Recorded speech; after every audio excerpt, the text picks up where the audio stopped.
English polity में एक बार फिर से आपका जोरदार स्वागत। और आज हम लेकर आए हैं क्लास 12 पॉलिटिकल साइंस के लिए एक इंपॉर्टेंट सेशन। यह सेशन बहुत ही इंटरेस्टिंग और बहुत ज़्यादा इंपॉर्टेंट होने वाला है। कारण आप जानते हैं कि बोर्ड एग्जामिनेशन काफ़ी ज़्यादा करीब आ चुके हैं, कोई ज़्यादा समय है नहीं। और बोर्ड एग्जामिनेशन के अंदर जिस तरीके से एमसीक्यूज़ का पोर्शन बढ़ता चला जा रहा है, ऑब्जेक्टिव क्वेश्चंस का जो पोर्शन है वो बढ़ता चला जा रहा है, तो इसमें काफ़ी ज़्यादा इंपॉर्टेंट होने वाले हैं। इसके साथ साथ कोई भी आप कॉम्पिटेटिव एग्जाम की तैयारी कर रहे हैं जिसके अंदर इंडिया पॉलिटी या वर्ल्ड पॉलिटी आता है, तो उसके लिए भी ये इक्वली इंपॉर्टेंट होने वाला है। तो आइए आज का सेशन स्टार्ट करते हैं। Question number 1, the cold war was mainly between, जो कोल्ड वॉर था वो किस किस के बीच में लड़ा जा रहा था, राइट। तो इसका सही आंसर होगा यूनाइटेड स्टेट्स ऑफ अमेरिका और यूएसएसआर, राइट। इन दोनों के बीच में कोल्ड वॉर मेनली लड़ा जा रहा था, यह संघर्ष चल रहा था। Second question, the policy of military alliance during cold war, cold war के समय जो मिलिट्री अलायंसेस हो रही थी उसको किस नाम से जानते हैं, वो आखिर में था क्या। तो इसका सही आंसर है answer number C, containment. Cold war के समय जो मिलिट्री अलायंसेस बनाई जा रही थी जिससे कि पावर को बैलेंस किया जा सके, सामने वाले को कमजोर किया जा सके और उसको प्रेशर में लेकर आया जा सके, तो इसको हम कंटेनमेंट के नाम से जानते हैं। Next question, the which military alliance was led by USA, USA के द्वारा कौन सा मिलिट्री अलायंस किया गया था। तो देखिएगा व्हाट्सएप एक्ट, नेटो, सीटो और सार्क। तो देखिएगा इस पे बी और सी दोनों ही सही हैं। जो यूएस है उसके द्वारा 3 मिलिट्री अलायंसेस बेसिकली की गई थी, नेटो, सीटो और सेंटो। तो इस सवाल के अंदर दोनों ही ऑप्शन हमारे सही हो जाएंगे, नेटो और SEATO. Next question, the Warsaw Pact was formed, Warsaw जो पैक्ट था वो कब साइन किया गया था। तो सही आंसर है वार्सा पैक्ट जो था वो 1955 के अंदर साइन किया गया था रशिया और रशिया के अलायंस स्टेट्स के द्वारा। Next question, the end of cold war is marked by the disintegration of, जो कोल्ड वॉर का जो अंत है उसको किस रूप में देखा जाता है, किसके डिसइंटीग्रेशन के रूप में देखा जाता है। तो देखिएगा जिस दिन या जिस समय 1991 के अंदर यूएसएसआर का डिसइंटीग्रेशन होता है तो ये माना जाता है कि कोल्ड वॉर अब समाप्त हो गया है। Next question, the Soviet union disintegration in, Soviet union का जो डिसइंटीग्रेशन है वो कब होता है। तो सोवियत यूनियन का डिसइंटीग्रेशन होता है 1991 के अंदर। Next question, which country emerge is the sole super power after the cold war, जैसी कोल्ड वॉर खत्म होती है वैसी दुनिया की सोल सुपर पावर के रूप में कौन एमर्ज होता है। तो सही आंसर है इसका United states of America. Cold war की समाप्ति के बाद यूनाइटेड स्टेट्स ऑफ अमेरिका दुनिया के अंदर सिंगल सुपर पावर के रूप में एमर्ज होती है। नेक्स्ट क्वेश्चन, शॉक थेरेपी किससे रिलेट करती है। तो शॉक थेरेपी का जो संबंध था वो सोवियत रशिया से था और इसकी जो शुरुआत होती है वो after the end of cold war हम देख सकते हैं। Next question, the European union was formed by the, European Union का जो गठन है काफ़ी अच्छा क्वेश्चन है, आप इसको इंपॉर्टेंट में कैटेगरी में रख सकते हो, इंपॉर्टेंट क्वेश्चन कैटेगरी में रख सकते हो। तो देखिएगा यूरोपियन यूनियन जो बना उसके पीछे जो संधि या जो ट्रीटी जिम्मेदार थी वो थी Maastricht treaty. Next question, which of the following is not a member of the European Union, EU का मतलब होता है यूरोपियन यूनियन। तो यूरोपियन यूनियन का कौन मेंबर नहीं है, जर्मनी नहीं है, फ्रांस नहीं है, नॉर्वे नहीं है, इटली नहीं है। तो इसका सही आंसर है नॉर्वे जो है वो यूरोपियन यूनियन का सदस्य राष्ट्र नहीं है। Next question, the headquarter of the European union, European Union का जो हेडक्वार्टर है वो कहाँ पर है। तो इसका सही आंसर है ब्रसेल्स, बेल्जियम के अंदर। यूरोपियन यूनियन का जो हेडक्वार्टर है वो ब्रसेल्स, बेल्जियम के अंदर स्थित है। Next question, ASEAN was formed, right, association of south east Asian Nations, इसका फुल फॉर्म भी पूछ लेते हैं, ध्यान रखिएगा। वो कब बना था। तो 1967 के अंदर इसका फॉर्मेशन होता है, उसके 5 फाउंडिंग मेंबर्स भी, राइट, हमें याद रखने चाहिए। नेक्स्ट क्वेश्चन है the headquarter of ASEAN, ASEAN का जो हेडक्वार्टर है वो कहाँ है। तो जो आसियान है उसका जो हेडक्वार्टर है वो जकार्ता, इंडोनेशिया के अंदर है। Next question, SAARC was established, जितनी भी ये ऑर्गेनाइजेशंस हैं इनका एस्टैब्लिशमेंट, उनके हेडक्वार्टर्स हमेशा इंपॉर्टेंट रहने वाले हैं, तो प्लीज़ का ध्यान रखिएगा। SAARC was established in, SAARC establish होता है 1985 के अंदर। सार्क का पूरा नाम क्या है, South Asian Association of Regional Cooperation इसका पूरा नाम होता है। Next question, the headquarter of the SAARC is at, SAARC का जो हेडक्वार्टर है वो कहाँ पर है। तो ध्यान रखिएगा सार्क का हेडक्वार्टर काठमांडू, नेपाल के अंदर स्थित है, काठमांडू, नेपाल के अंदर। Next question, which country is not a permanent member of United nation security council, आप जानते हैं यूनाइटेड नेशन सिक्योरिटी काउंसिल जो पुलिसमैन ऑफ द वर्ल्ड भी कहा जाती है, इसकी केवल 5 परमानेंट मेंबर्स हैं, United states, UK, Russia, France और चाइना। तो इसमें कौन परमानेंट मेंबर नहीं है, जर्मनी इसका परमानेंट मेंबर नहीं है। Next question, the UN was founded in, UN का फाउंडेशन कब रखा जाता है। 24 अक्टूबर 1945 को यूनाइटेड नेशन स्टैब्लिश होता है, 24 अक्टूबर 1945। नेक्स्ट क्वेश्चन, ग्लोबलाइजेशन मेनली, वैसे तो हम ग्लोबलाइजेशन के कई फॉर्म देखते हैं जैसे कि free flow of labour, free flow of capital, free flow of, right, free flow of knowledge, लेकिन ग्लोबलाइजेशन मेनली जो इसको अगर हम रेफर करें तो ये इकोनॉमिक इंटीग्रेशन को या इकोनॉमिक इसका जो फॉर्म है उसके रूप में हम देख सकते हैं। तो इसका राइट आंसर होगा B, economic integration. Next question, world trade organisation was formed in, world trade organisation कब फॉर्म होती है? तो वर्ल्ड फॉर्म ट्रेड ऑर्गेनाइजेशन का फॉर्मेशन होता है 1995 के अंदर। इसके द्वारा GATT जो प्रीवियस ऑर्गेनाइजेशन थी वो तो GATT जनरल एग्रीमेंट और ट्रेड एंड टैरिफ, उसको रिप्लेस किया जाता है।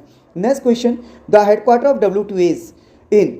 WTO का जो हेडक्वार्टर है वो कहाँ पर है? तो ध्यान रखिएगा, जो WTO है वर्ल्ड ट्रेड ऑर्गेनाइजेशन, उसका जो हेडक्वार्टर है वो जेनेवा के अंदर है। Next question, name stands for. Name का पूरा नाम क्या है? तो नेम का पूरा नाम है नॉन अलाइंड मूवमेंट, तो ऑप्शन नंबर बी इसका सही आंसर होगा। Next question, the first name summit was held in. जो नेम की पहली समिट है वो कहाँ हुई थी?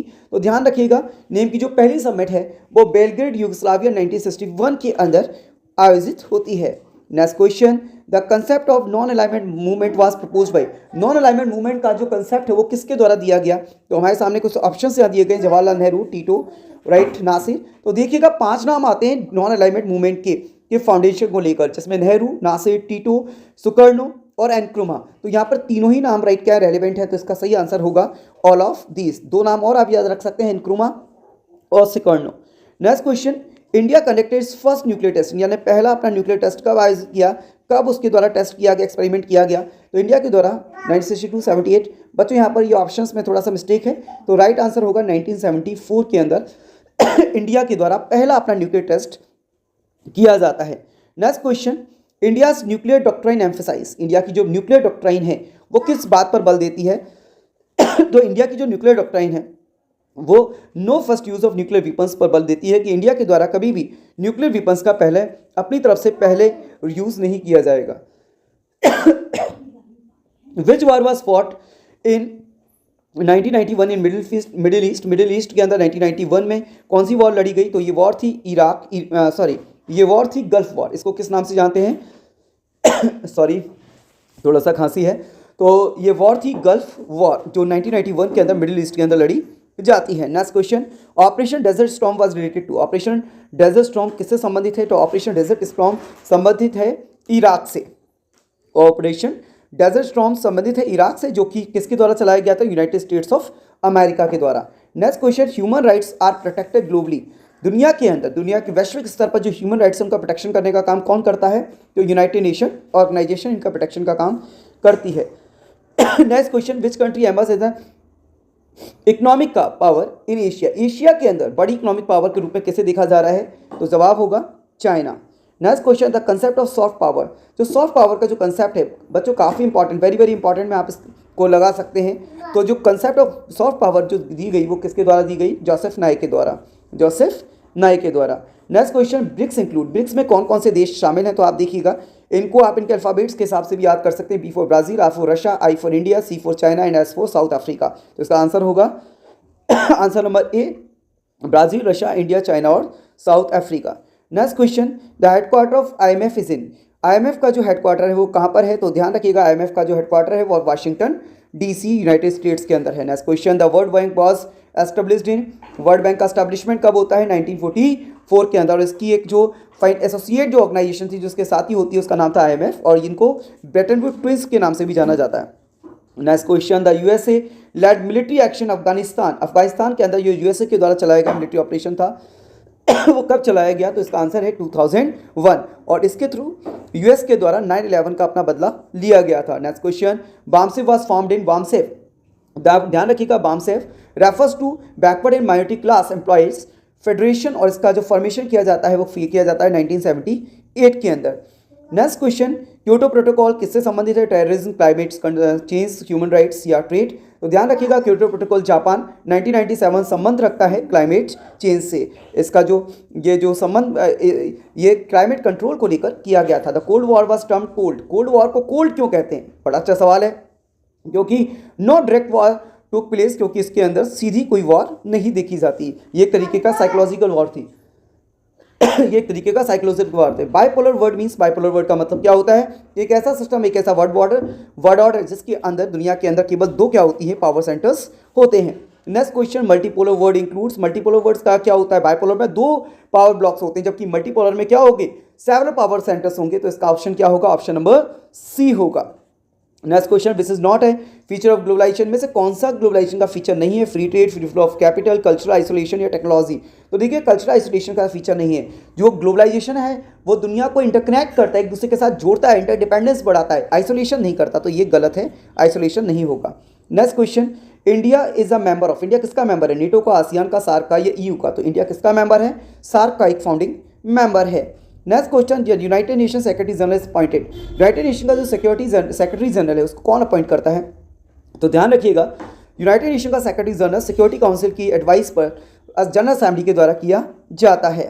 Next question, which body of the UN deals with piece and security, United nation की वो कौन सी बॉडी है जो पीस एंड सिक्योरिटी से संबंध रखती है?